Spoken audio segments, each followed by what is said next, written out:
Shalom. First and foremost, I want to give all praises, honor, and glory to Yahweh, Bahasham Yahweh Shai, Bahasham Recha Kodesh.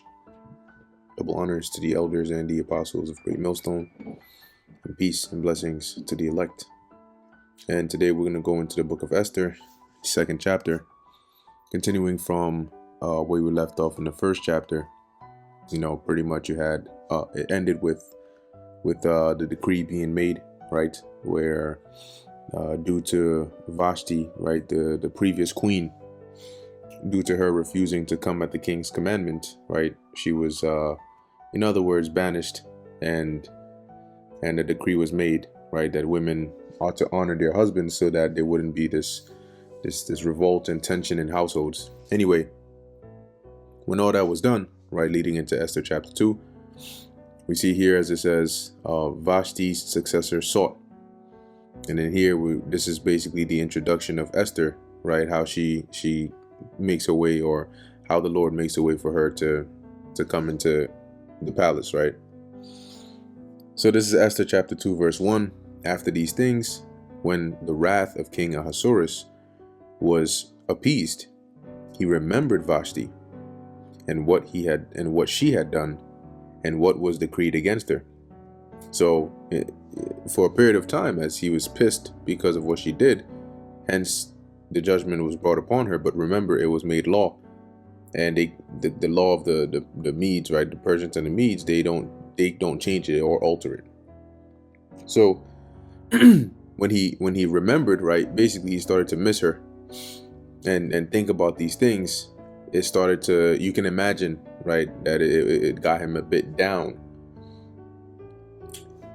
Verse 2, then said the king's servants that ministered unto him.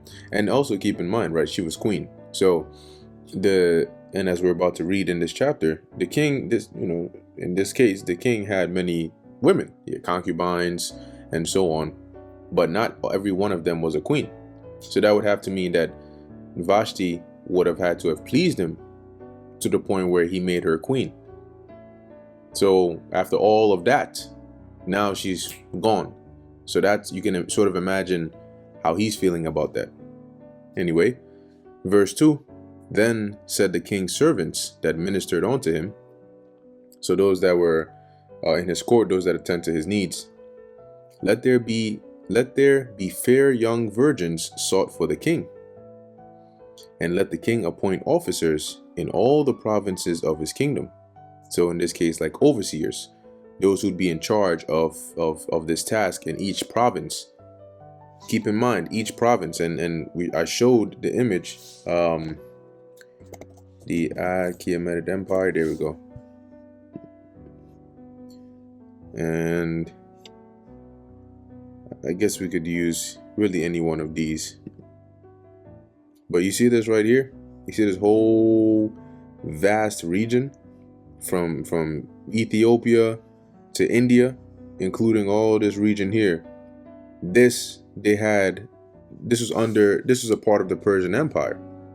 So, and this was broken up into different provinces. So you can imagine, as they said, to seek out those fair, meaning beautiful young virgins, women. In this case, it's women that hadn't, laid with any man before, untouched, from all these different areas. So, I mean, damn.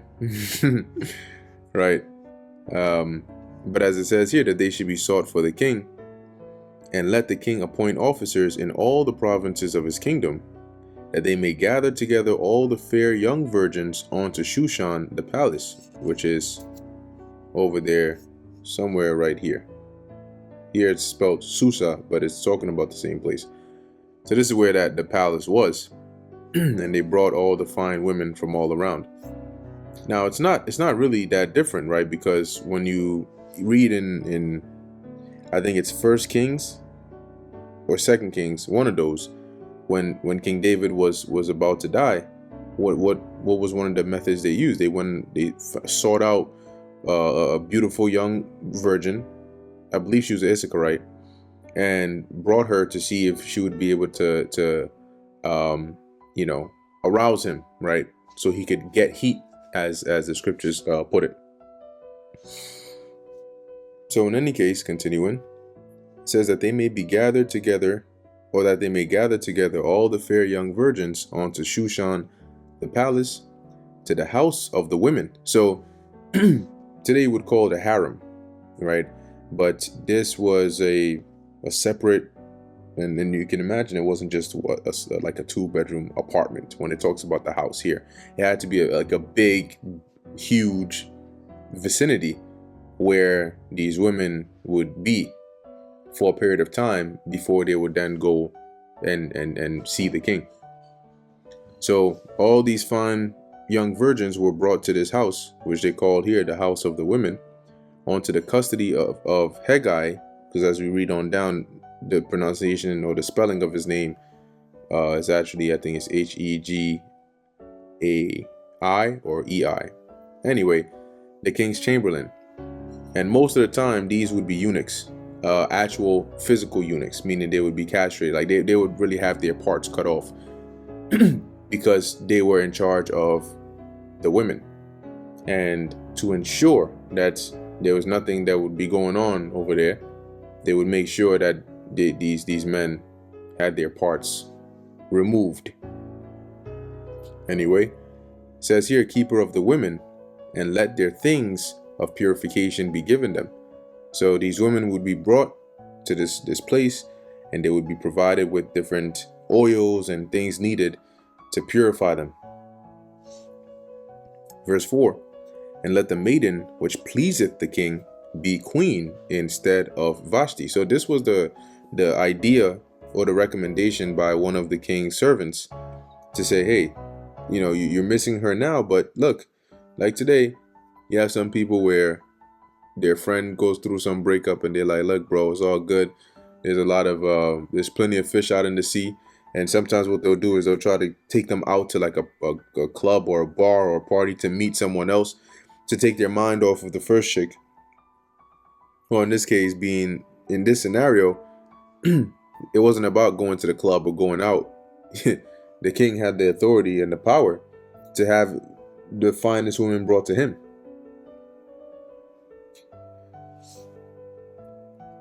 Verse 4, and let the maiden which pleaseth the king be queen instead of Vashti. And the thing pleased the king, and he did so. Now in Shushan the palace there was a certain Jew, whose name was Mordecai, the son of Jair, the son of Shimei, the son of Kish, a Benjamite, who had been carried away from Jerusalem with the captivity, which had been carried away with Jeconiah, king of Judah, whom Nebuchadnezzar, the king of Babylon, had carried away. And we read this in the editions of Esther, right, chapter 11. Verse 7, and he brought up Hadassah, or Hadassah, which that was her actual Hebrew name, that is Esther, his uncle's daughter. So Esther was Mordecai's cousin, for she had neither father nor mother, and the maid was fair and beautiful. So being that Esther, her parents were dead, Mordecai, being her cousin, took her under his wing and took care of her as his own daughter. And as it says here, she was fair and beautiful. So she was really good looking, whom Mordecai, when her father and mother were dead, took for his own daughter. So it could very well be that this happened when she was very young, when her parents died. And so maybe, you know, he was close, and, you know, he took her to be his daughter. So it came to pass, when the king's commandment and his decree was heard, and when many maidens were gathered together onto Shushan the palace. Now, one thing I want to highlight here is, so it came to pass when the king's commandment and his decree was heard. This right here is not overnight. This is a description of a passage of time, because I just showed you how huge this province is, right? And a decision has now been made in Susa or Shushan the palace. So the king says, okay, send out this alert, so everybody in the empire, all the provinces, are aware of this, And then they then have to start making the search. So it doesn't give us details as to how the protocol was, but maybe there could have been a period of time that each province was given to gather the finest young women, and then not only finding them and gathering them from the different parts, but then also traveling and all coming here to the palace, right? Or at least to the house of the women. So it came to pass is a period of time. It could have been months, right? Could have been a year, could have been years, who knows, right? But I mean, I don't think it would be that long, but it wasn't something that happened overnight. And when many maidens were gathered together, many maidens. Here it is. You can't even get one proper woman here in Babylon. This guy done had many maidens. Anyway, and when many maidens were gathered together onto Shushan the palace, to the custody of Haggai, see the name change right there, that Esther was brought also onto the king's house, to the custody of Haggai, keeper of the women. So she was a part of these women here. And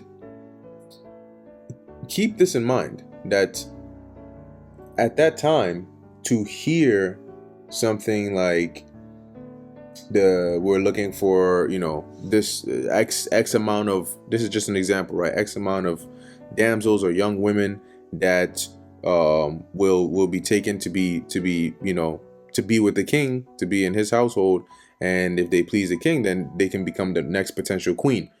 That's not something that, like how the world looks at it today. Oh, what? Hell no, I don't want that shit.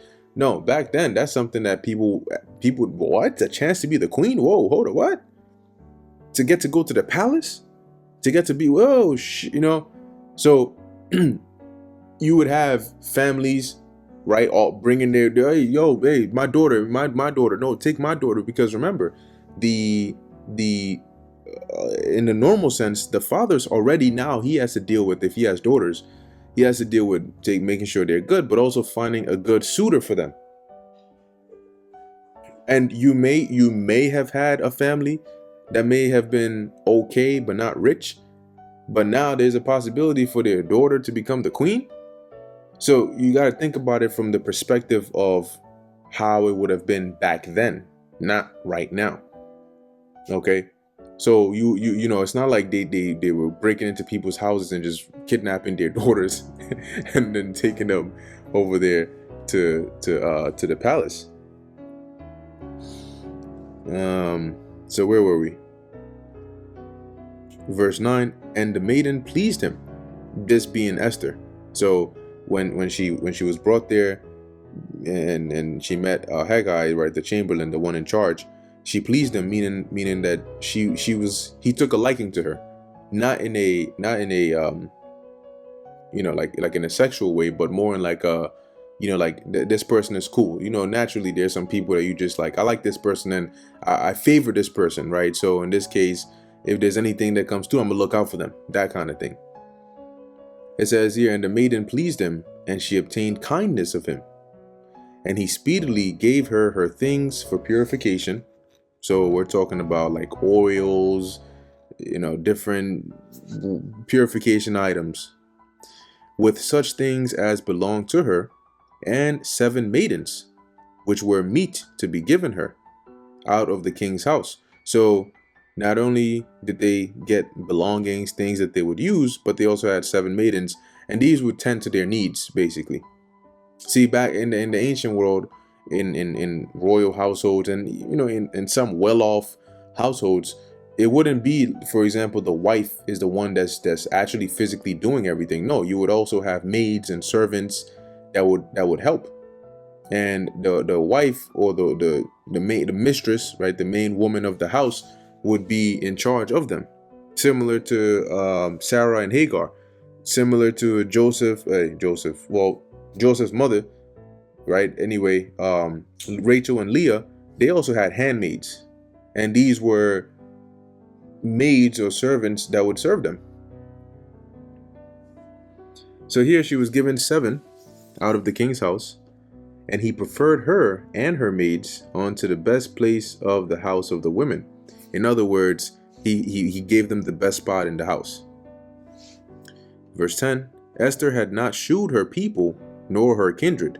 So she didn't tell anybody where she was from, who her people were, or what her nationality was. So nobody knew that she was actually an Israelite. For Mordecai had charged her that she should not shew it. So Mordecai, being her cousin, right, commanded her not to tell anybody where she was from or what her nationality was. Verse 11, and in this case, you had women from all over the known world. So it's not like a matter of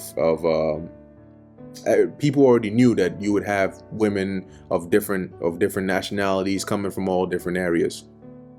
So it's not a big deal if she didn't go around parading where she was from. Verse 11, and Mordecai walked every day before the court of the women's house to know how Esther did and what should become of her. And remember, as we read before, and as we even read here, Mordecai was also in the court, right? He wasn't just like a regular guy walking around. He was a part of the king's court, like one of his servants or his ministers.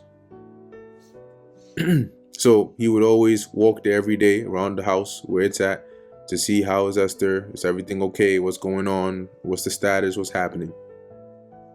Now when every maid's turn was come to go in to King Ahasuerus, after that she had been 12 months, according to the manner of the women. So when it was time for the woman to go spend a night with the king, before that, they would purify themselves for 12 months, so a whole year. For so were the days of their purifications accomplished, to wit, 6 months with oil of myrrh, and 6 months with sweet odors, and with other things for the purifying of the women. So for 6 months they would, bathe and be oiled and all these things.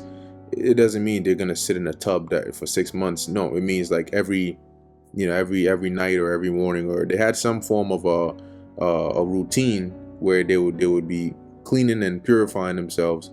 So at the end of that year, both inside and out, they would be fresh. Their skin would be softer, right? They would smell better. It's not like they would have to really put on, today you have like cologne and perfume, but because of constantly purifying themselves with these oils, it would make their skin softer, make their skin, shine smoother, like all of these health benefits and cleansing benefits they would have by the end of that 12-month span before they could go and spend the night with the king. So this guy was verse 13. Then thus came every maiden unto the king, whatsoever she desired was given her to go with her out of the house of the women onto the king's house. Because see, they didn't live in the same area, right? There was one area dedicated for the women, and this was before they went to spend the night with the king. And then there was another area that was for the women after they had spent the night with the king. In other words, the concubines. So here, whatever it is they wanted to take with them, they were allowed to take. Dresses, whatever. Verse 14. In the evening she went, and on the morrow she returned into the second house of the women, to the custody of Shashgaz.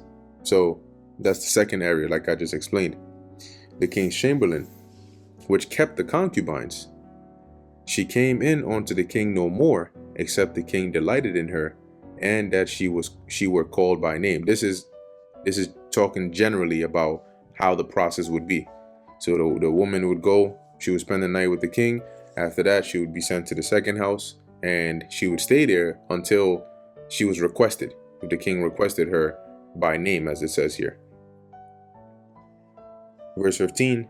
Now when the turn of Esther, the daughter of Abihail, the uncle of Mordecai, who had taken her for his daughter, was come to go in unto the king, she required nothing but what Haggai the king's chamberlain the keeper of the women appointed. And Esther obtained favor in the sight of all them that looked upon her. So you can imagine she was very beautiful. So Esther was taken on to King Ahasuerus into his house royal in the 10th month, which is the month Tebeth, in the 7th year of his reign. So remember how I said it takes time, right? It took some time from the first verse that we just read up until this point, because I believe the events that took place in the previous chapter, what are we on, verse 16? In the previous chapter where Vashti, disobeyed the king, right? It says this was in the 3rd year of his reign. So being that this was in the 3rd year of his reign, and Esther came on to him in the 7th year of his reign, that's what, a good 4 years in between when Vashti was banished and these women were going in onto the king. But anyway, verse 17. And the king loved Esther above all the women, and she obtained grace and favor in his sight more than all the virgins, so that he set the royal crown upon her head and made her queen instead of Vashti. So Esther became the new queen. And this was all the doing of the Heavenly Father, because he put that spirit upon the king to favor Esther. And when you look at like how men deal, as the saying goes, beauty is in the eye of the beholder. When a man typically sees a chick, it's not more so about her. That's why women are, their beauty is like the standard kind of thing, right? It's not more so about what she's doing, okay? But really it's about what he sees in her or what he wants, right? So usually when a guy sees a chick, he wants to talk to a chick, he approaches a chick, whatever the case is, it's not because of something that she has done, or because most of the time you see a random chick, you don't even know what she does. But what attracts you to say, damn, let me go and say hello, right? Is the beauty. And when a man likes or loves a woman, it's because he loves the woman, not necessarily about what anything this, that, and third, and it's about what he feels for her. So what the Lord did was he put the spirit upon Ahasuerus to genuinely have that love for Esther, because you in the eyes of somebody else, right, they could have made a claim that there were other women that looked better than Esther, or that, I don't know, whatever the case is, better than Esther. But then it goes back to the saying, beauty is in the eye of the beholder, right? One man's trash is another man's treasure. That's just the saying, but you get the point. So what the Lord did by giving Esther favor in the sight of Ahasuerus, that she would be chosen, is what brought her up into this role of queen, which would then play a bigger role later on. Verse 18. Then the king made a great feast unto all his princes and his servants, even Esther's feast. And he made a release to the provinces, a release being like a holiday, and gave gifts according to the state of the king. And when the virgins were gathered together the second time, then Mordecai sat in the king's gate. And meaning once all of them, once he had gone through the rotation, right, all of them were now in the house of the concubines. Then, as it says, Mordecai sat in the king's gate, meaning that sitting in the king's gate in this sense, meaning that he was a part of managing the affairs of the king, right? As we know, let me actually see if it'll pop up here in the Bibles, or actually dictionaries. Should be under gate. There you go. Let's see. Yeah, so it says here, at the gates of cities, courts of justice were frequently held, and hence judges of the gate are spoken of in the precepts listed here. At the gates, prophets also frequently delivered their messages. Precepts are listed there. Criminals were punished without the gates. By the gates of righteousness, we are probably to understand those of the temple, and then it goes on and on. But in this case, right, the gates being at the gates would mean that you would be somebody of importance, either in the king's court, somebody that would handle royal affairs or matters that would pertain to the kingdom. So Mordecai played a role in there because he was a part of the king's court. So as it's saying in verse 19, by the time all the women had gone through, they had seen the king, they were now sent to the second house as concubines. At this time, Mordecai was, I guess in this case, one of the higher ups in the king's court. Verse 20, Esther had not yet shewed her kindred nor her people. So even at this point, she still hadn't told anybody who she was in terms of nationality wise, or who her people were, as Mordecai had charged her. For Esther did the commandment of Mordecai, like as when she was brought up with him. So ever since she was raised or young, she obeyed what Mordecai had told her to do. And likewise she did so here. In those days, while Mordecai sat in the king's gate, two of the king's chamberlains, Bigthan and Teresh, of those who kept the door, so these were the part of the king's bodyguards, were wroth and sought to lay hand on the king Ahasuerus. Now, we read this in the additions to Esther chapter 11, which is sort of the prologue, right? The in terms of chronological order here. So it's mentioned here as well in Esther chapter 2, and at this point, it's just gonna recount what we read already in there, but nevertheless, still gonna go through it. So Mordecai, while he's fulfilling his role, he's doing his job. And this time, you had these two guards here who were plotting to, when it says lay hands on the king, realistically speaking, they were probably trying to assassinate him or kill him, because if you are bold enough to plan to lay hands on the ruler at the time, I'm pretty sure you're not going to be dumb enough to say, oh, let's just beat up the king and then leave him alive and then keep going. Because what do you think is, first off, you beat somebody regularly up, a regular person, you beat him up, they're coming back looking for you for revenge. What do you think is going to happen? You beat up the king and you left him. He's going to find your ass and you're going to die. So when they sought to lay hands on the king, realistically speaking, they probably wanted to take him out, kill him. Verse 22, and the thing was known to Mordecai, so he found out, who told it unto Esther the queen. And Esther certified the king thereof in Mordecai's name. So this, when we read in the additions to Esther, it doesn't mention here that he told Esther and then Esther said it on his behalf, right? It just mentions that he certified the king, so the king was aware that this is what was happening in the background. Okay, but here there's a bit more context to let us know that, okay, this is the case, because Esther was closer, so he had an in through her. It says, and Esther certified the king thereof in Mordecai's name. So she let it be known that, hey, Mordecai, this such and such, this is what Mordecai found out, and so on. And when inquisition was made of the matter, it was found out. Therefore, they were both hanged on a tree. So when they looked into it, they examined them, they interrogated them, they found out that, okay, these guys really were plotting on the king. And so they hung him.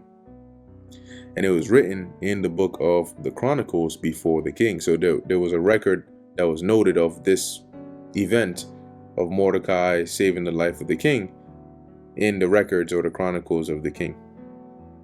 And that brings us to the end of the book of Esther, the 2nd chapter. Lord willing, this is edifying to the elect. In closing, I want to give all praises, honor, and glory to Yahweh, Bahasham, Yahushai, Bahasham, Recha Kodash. And until next time, Shalom.